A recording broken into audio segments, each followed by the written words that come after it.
Ano ginawa mo nung bata ka para Ayan. tumangkad ka? Tumulon lang ako nung New Year, tapos di naman umepek.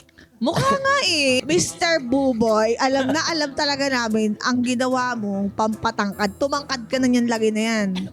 Alam ko kasi dapat sabi nung pedya dati, times 2 niya height mo nung 2 years old. At saka galing sa Na pedya. 4'11 ka lang dapat nun eh. Oo, sabi sa science, wow.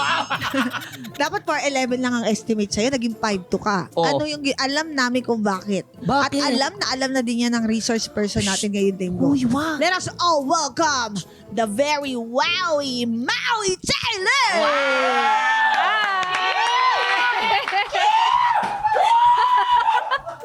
Anyari? Parang New Year na. Ate Maui, Yes. kamusta yung pakiramdam mo na nakaambag ka sa height ng maraming Pilipino? Yung hindi tayo average height na ngayon, nag-iba na. Naging evolution of human Nature. or evolution of Filipinos. Well, yung nakaambag ako, syempre, masaya naman ako for them, 'di ba?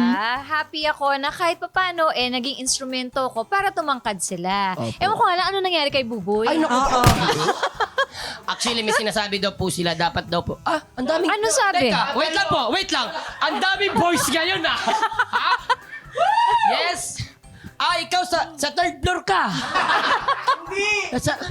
Nasa third floor yun. Nakita ko, Oo. nagbabap sa third floor yun. Yung isa nga taga-ABS eh. Oh. At saka PA kay Kuya Willie, di ba? Oo. Ito talaga.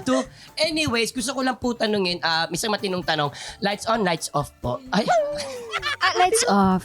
Lights off. Oo. Naku, may masamang experience Ikaw po ba? ako sa lights off. Ay, on, talaga? Lights off po. Hindi, parang mas exciting yung may kinakapa-kapa. Ay, kinakapa. Paano po Oo. yun? Hindi ganyan. Ate Cha, wag kang ganyan. Patay Yung niyo parang ilaw. kasi... Kasi may surprise element yun, di ba? Pag meron kang parang kinakapang ganun. Opo, pag po si Bubo yun, surprise element talaga yun. Elemento yun. Elemental. Iba yun. Ano to? Nuno sa punso? Simulan na po natin to. Timawi, ito po ang totoong tanong.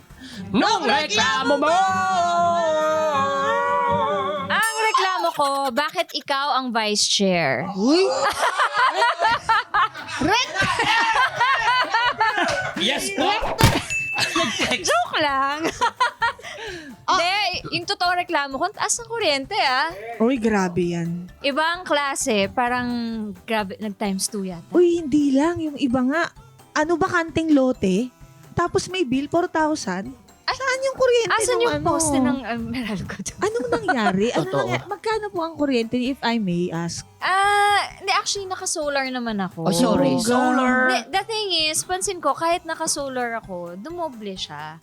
Hybrid kasi ka po kayo. Naka-hybrid ako. To think na wala naman ako buong araw. Oh. Yung 2 kids ko, nasa iisang room lang sila kasi naka-summer break pa sila ngayon. Tapos, minimal lang naman yung mga ginagamit na appliances. Parang sabi ko, bakit nag-times 2 bigla? Gusto ng Meralco, pumunta siya sa opisina ng Meralco. Oo, pupunta talaga ako At doon ka doon. magreklamo. Mag-appearance siya doon. Magpa-personal appearance ako.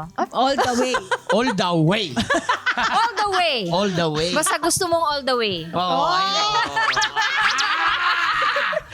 Mga kasama natin sa ating hearing si Ate Maui. Ayan, upang imbestigahan kung pinagpala ba o sinumpa ang mga sexy. Kung nahihirapan na kayo maging sexy. Nahirapan na nga ako eh. Wow, sobra. Vouch ko to. Tiyan ko. Vouch ko yung kasexihan niya pero lang sa pagsakit ng tiyan niya. Oo. Kung kayo ay naging sexy, dulog nyo na lang po ang inyong mga hinaing dito sa aming official Facebook group, Your Honor, Sumbungan Court. Cheers! Abangan nyo ang ating bagong session ngayong Sabado pagkatapos sa Pipito Manaloto dito lang sa hearing na Bababotcast pa, Your